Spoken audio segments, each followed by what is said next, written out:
go ahead and get started. Before we start the presentation, just like to go over a few housekeeping procedures. When the presentation is going on and Ian is speaking, if everyone can remain on mute so there isn't any background noise, that would be wonderful. Video is 100% optional, but sometimes it is nice to see the face we're speaking to. So if you want to toggle along when you're speaking, that'd be awesome. There's one button I'd like you all to avoid hitting. It's a rectangle with an up arrow at the bottom of your screen that says present now. Please do not click that, as that will interrupt Ian's presentation. If and when you have questions, please either raise your hand, put those in the chat, or after the presentation, feel free to unmute yourself and jump in, and we will prompt Ian as necessary. Did you find a lot of blood? If you have any technical issues, please put those into the chat, and I'll do my best to help you through those. Just be aware that most of the time, those technical issues stem from your own Wi-Fi connections. If anyone has dialed in via telephone today, please send me an email at mfrey@pgahq.com so we can assign your PDR credits for this morning. And finally, we are recording today's session, and it will be available up on our YouTube channel in the next few days. So if you ever want to refer back to it, or if any of your coworkers could not join this morning, they can view it there. So before we get started, I'd like to introduce our speaker today. Mr. Ian Highfield has had over 10 years of expertise educating and inspiring golfers to create psychological habits of excellence through his mental conditioning and effective practice programs. His journey began at the Nike Golf Academy in Leeds, England in 2010 and 2013. Ian became the director of mental performance at Bishopsgate IJGA Golf Academies based in Florida and South Carolina. With that, I'll turn it over to Ian Highfield. Thank you. Everyone can hear me okay, correct? Yes. Yes, awesome. So thanks for the introduction and thank you for having me. Just so everyone knows, of course, this is the one day my daughter isn't at school. So if you hear Frozen or Blippi or Paw Patrol in the background, that's not part of my presentation. That's me trying to just keep her occupied for the next hour or so. Meredith Schuler and Jason Bale asked me to present in Florida about a month or so ago. And they gave me a 3-hour slot. Which is awesome because if you know me, I like to talk. This is the same presentation, but I'm going to jump around and move through this quite quickly. The reason I'm going to use these slides is it's my most up-to-date information. The presentation in Florida was pretty well received, but I'm going to be very selective in the slides that I share with you. I'm not going to go into as much detail on some of the slides. And then what I hope to do is lay the foundation for questions. And maybe even better than questions would be like case studies. So this is applicable to every single player. If you have a 28 handicap that has only just started playing golf, and that's the people that you give lessons to, awesome. If you're coaching state champions or professionals, this is applicable to them as well, because it's about how the human brain works and how it interacts with its environment so that it changes and creates behavioral change or movement change, which is ultimately what we're trying to do as a golf coach. We're trying to create behavioral or movement change. So I will run through these very quickly. It might be a big information dump, but then at the end, we'll try and make it very practical. If you want to ask me, hey, I've got this player, what would a practice design look like for them? Or, hey, I've got this player, or, hey, I'm trying to play, what would you recommend for me when I can only practice 2 hours a week? Hey, I coach a tour professional, how would I adapt it for them? If that's the line of questioning, I think there can be a lot of takeaways for everyone. So that's my goal. I'm trying to set up that line of questioning. So very quickly about me. The first picture just here, this is my daughter, Pippa. We're also expecting a second one to come along in February the 4th. So family is growing. This is my wife. Now, my wife teaches at this awesome school, and it's a Montessori school.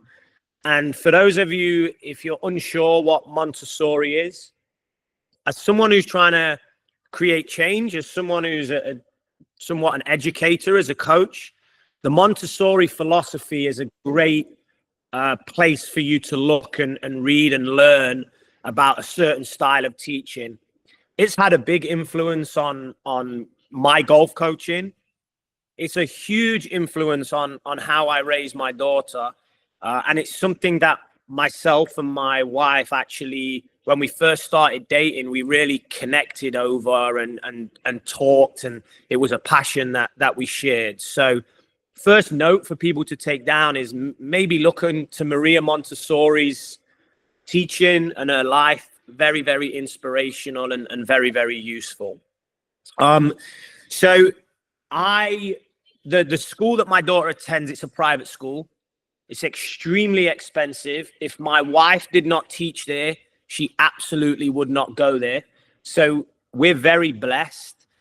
And they put on parent education, which is awesome. It's a big thing I do for my junior golf academy.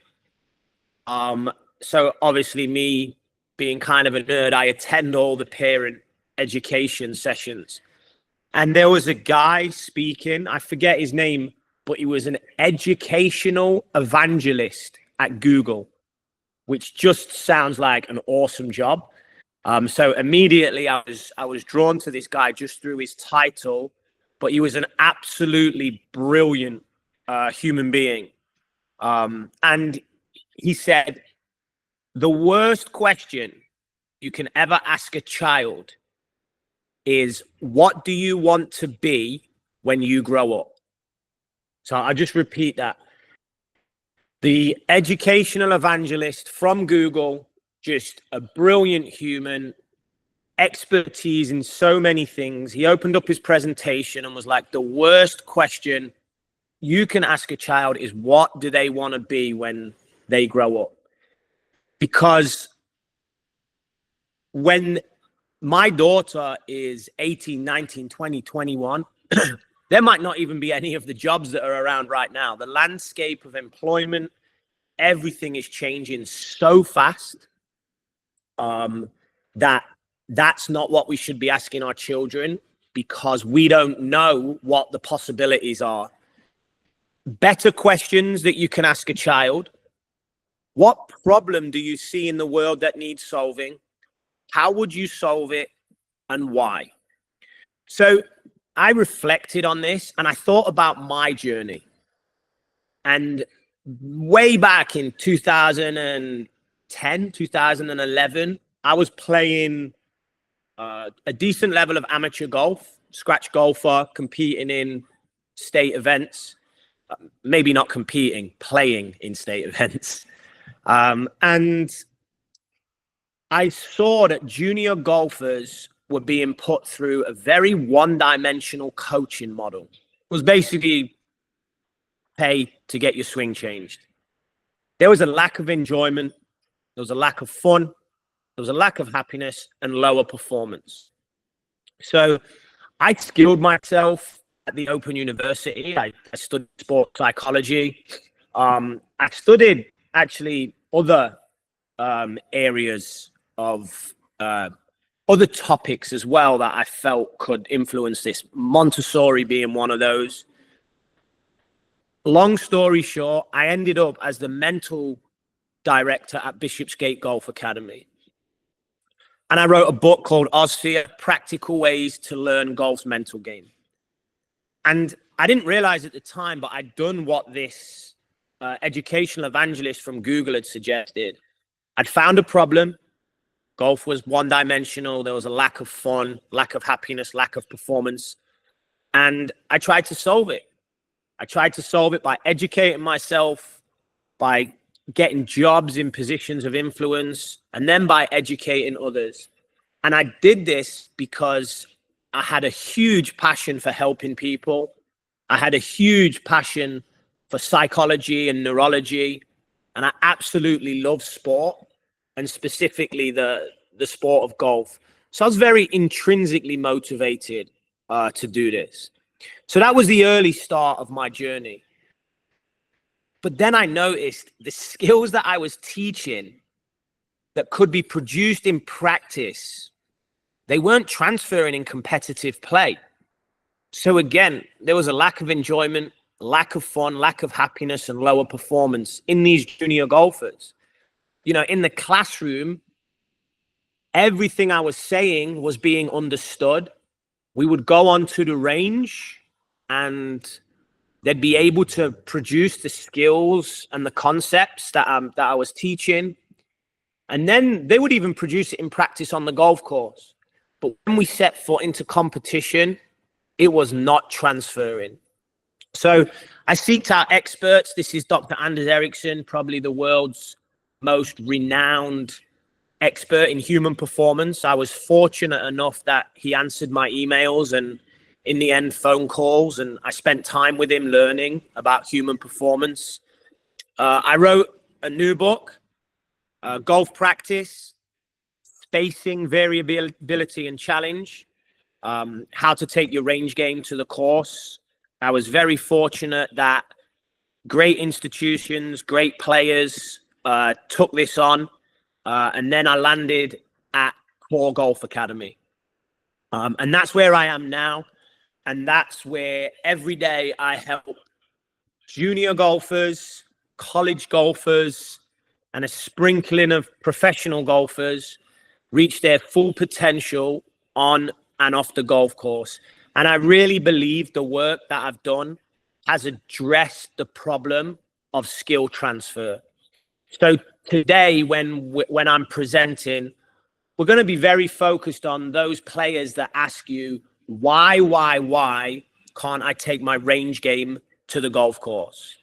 I'm going to explain how I think I've solved that problem and why these institutions have taken my work on. So very quickly, the academic foundations to this, the research. My academy, Core Golf, when a child comes to Core Golf, we are trying to help them reach their full potential. We want them to leave with all the skills so they can be ready to play college golf if that was their goal or beyond. We look at overall performance and we're trying to remove interference. So that's our ultimate goal. We want to remove interference. And a lot of the time, interference comes in the form of the brain and how it interacts with the environment. And I'll go into that a little bit more. But when people are practicing, if you're trying to create change, the ultimate thing is, how is this person's brain interacting with the environment around them? So keys to creating skill transfer. All the junior golfers that come to Core Golf, they know what spacing is. They know what variability is. They understand challenge point. We teach them the importance of context, and we teach them the importance of process. And there's something called the PCDs, psychological characteristics for developing excellence. So again, I'm going to run through this real quick. This might be a good thing to just jot down if you have a pen, but spacing is the time between each shot. Most golfers do not have enough time between each shot when they are practicing.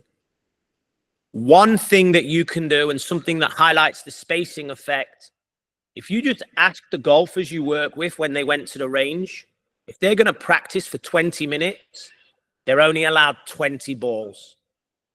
One ball a minute, that increases more space between each shot That means the brain has to work a little bit harder to remember what it did right or what it did wrong on the previous shot. So the way the brain interacts with that environment actually creates learning because you're challenging your working memory. Beating ball after ball after ball, 20 balls in 4 minutes, there's no spacing there. The brain is not interacting.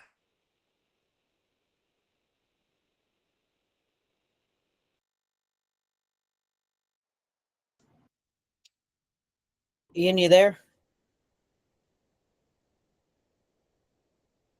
Ian was having an internet issue before y'all hopped on. Let me see if we can get him back on. One moment.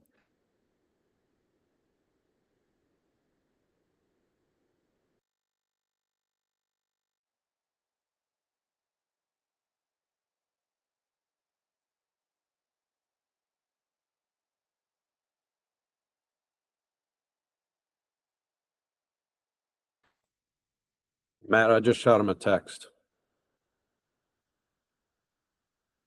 Thank you, Eric.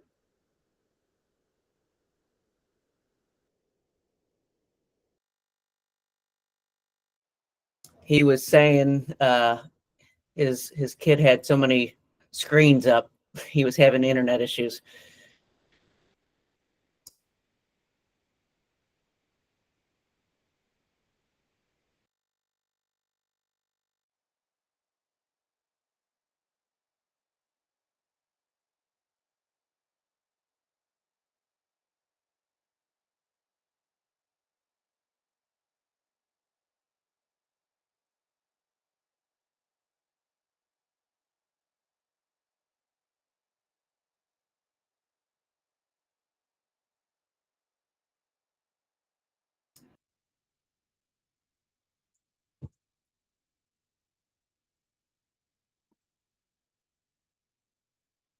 Eric, if you send me his phone number, I can call him too. I'm wondering if he doesn't have his phone right in front of him.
I just emailed you that, Matt.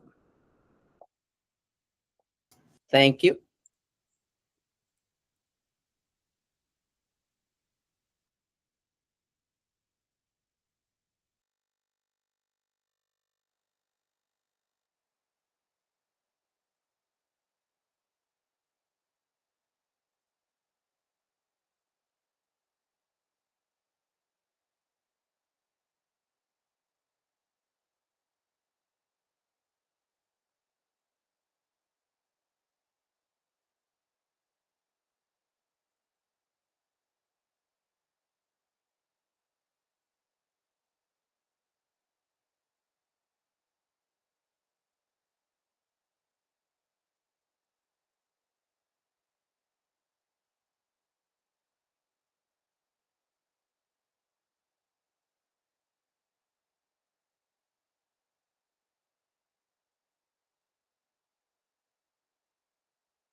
Well, unfortunately, I keep getting his voicemail. Not sure how you want to proceed, Eric.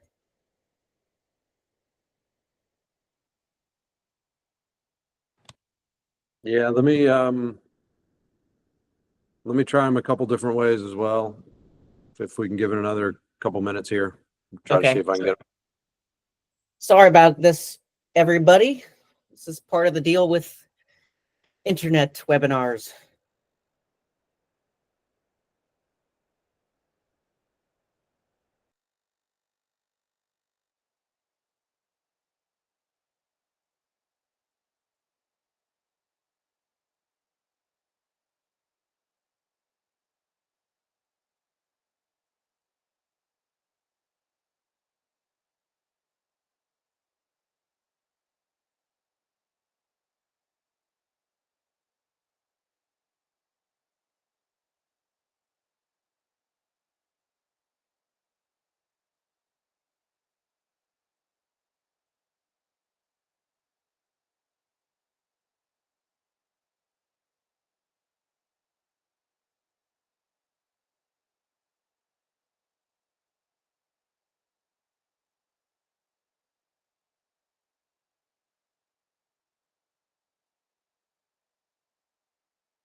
Matt, I'm not having any luck either. Okay. Well, what do you think? Yeah, I think we'll try to reschedule. Okay. Unfortunately. We're sorry Yeah. about this, everybody. We'll make sure to assign you PDR credits for today. just because you did spend your time and set aside your hour today. So we'll get you your PDR credits, and then once we reschedule, we'll send out an email with the information. Yeah, apologies, everybody. Thank you. We'll call that the teaser for next Yes. time. Now we're all excited. All right. Thanks all. All right, we'll talk to everybody soon. Thanks, Thank Matt. you. Have a great weekend. You Thank too. you.